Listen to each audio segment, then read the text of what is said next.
Hi guys, welcome to day 2 of my $1 billion journey, episode 2. And this episode is based on how to unleash a billionaire's mindset, unrestricted and limitless. The power of starting. Imagine you can fly anywhere on earth, unrestricted, limitless, just like a bird soaring through the skies. Just like Mark Twain once said, the secret to getting ahead is just getting started. Yet too often we find ourselves stuck, held back by a multitude of excuses. Today, let's break free of those chains and discover the path to greatness. Number 1, the illusion of barriers. You have a litany of valid reasons holding you back.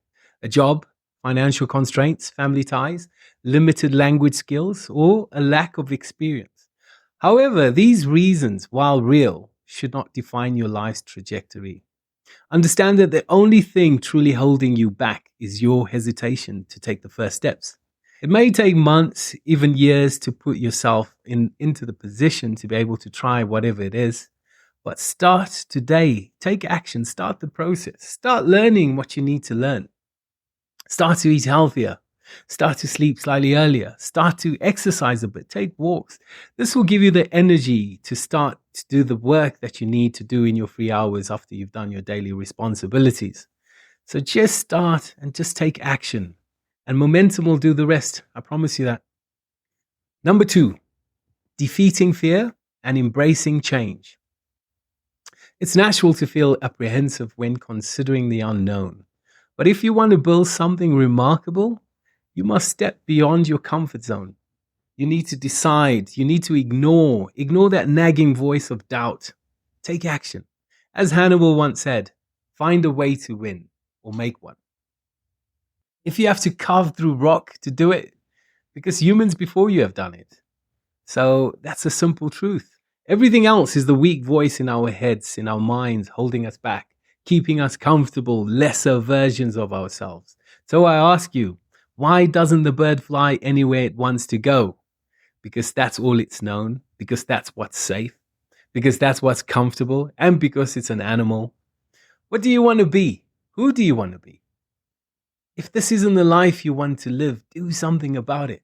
Embrace change as a powerful catalyst to growth. Number 3, discovering your true worth. Success is enticing, but remember that true greatness lies in becoming a person of value. Focus inwardly. Strive to be someone worthy of respect and trust. As Albert Einstein said, try not to become a man of success, but rather try to become a man of value. This is something that I think about a lot. At the end of the day, success is incredibly motivating, and accomplishing your goals and dreams is something that I've wanted ever since I was a little kid. And that's been a driving force in my life, to be honest with you. But through all of that, the times that I felt happiest, the times that I felt most secure, the times that I felt in zero anxiety, my stress had no stress, and my stress has probably been at zero, was when I felt like I was being the most true to myself, where I was trying to really become a person of substance. In pursuing my purpose, I wasn't looking for something extrinsic. I was focused inward. I was trying to develop the person that I want to become.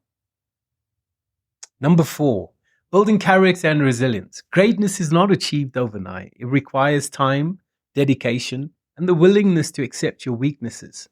Embrace the discomfort of self-improvement, knowing that your first steps might be your worst. And like Walt Disney said, if you can dream it, you can do it.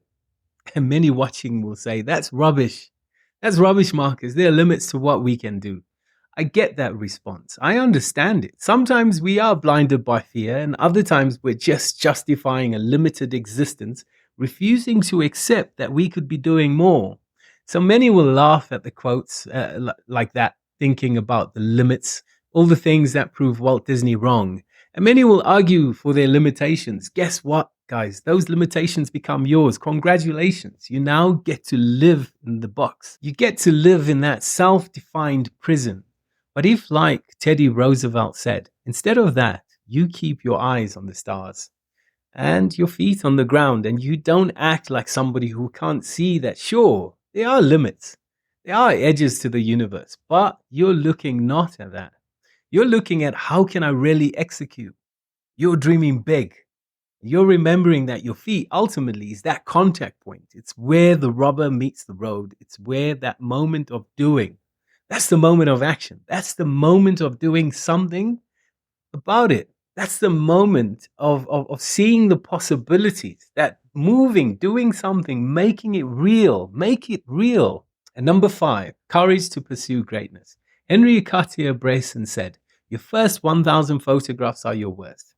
So the thing that might really make great art are the people that continue to push, the people that continue to work and face how inadequate they are. And really understand that at the end of the day, greatness is a process. Greatness is a craft.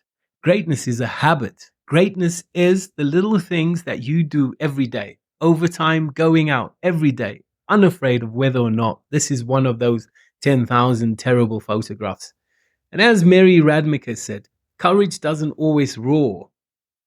Sometimes courage is that quiet voice at the end of the day saying, I will try again tomorrow.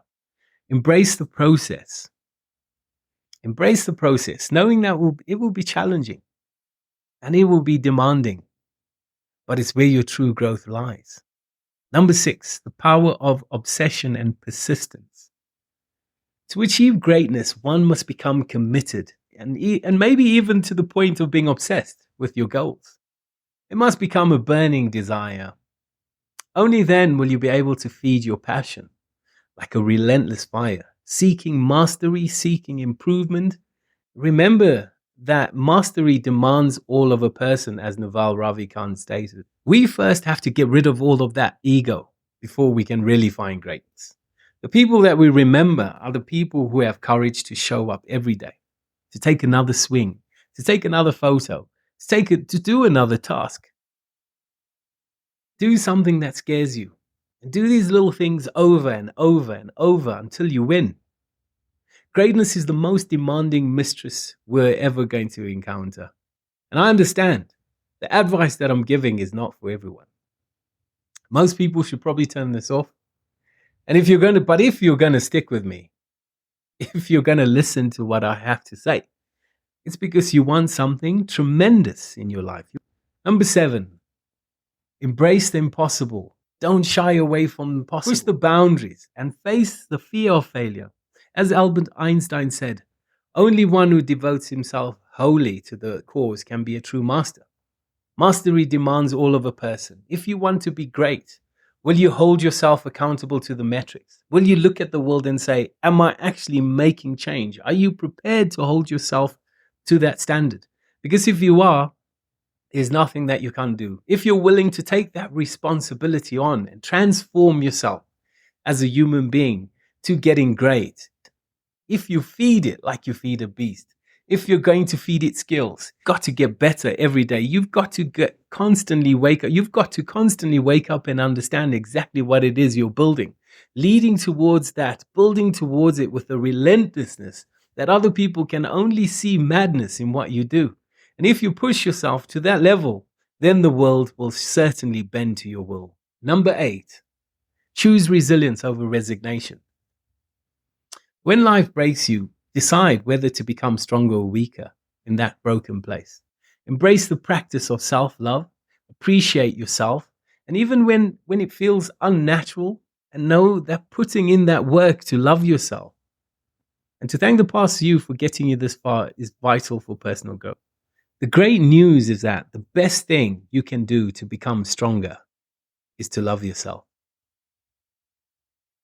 As we close out, I want you to know the journey to greatness is not easy, but it is undoubtedly worth it. So if you want to push the boundaries, if you want to see just how far we can go, if you want to succeed at the highest level, if you want to play on a global scale, you've got to be willing to try the impossible. Because right now, the things that you need to do are impossible. But they won't remain that way forever. And as Aristotle said, pleasure in the job puts perfection in the work. Why should you care? You should care because it's the greatest joy. You should only listen to this if it's leading down a path that makes you feel alive. That's the point. The point is to get in touch with something that makes you feel great. Have fun. Have the guts to enjoy yourself. Have the guts to go out and attempt something audacious and terrifying. Knowing that all along, if you're doing it right, you're going to have a good time. Never lose sight that it's to build a better life. Never lose sight of the fact that you're doing it to create the person that you want to be. Never lose sight of the fact that it should be fun. As Joe Namath wisely said, if you aren't going to go all the way, why go at all? Yeah. Thanks, guys, for listening. And if you enjoyed this video, if it resonated with you, or even if it didn't, like I say, I'd still love to have you come along with me on this journey. So hit subscribe. And please don't forget to click the like button. And this is day 2, my $1 billion journey. Thank you. I've been Marcus Johannes. Ciao.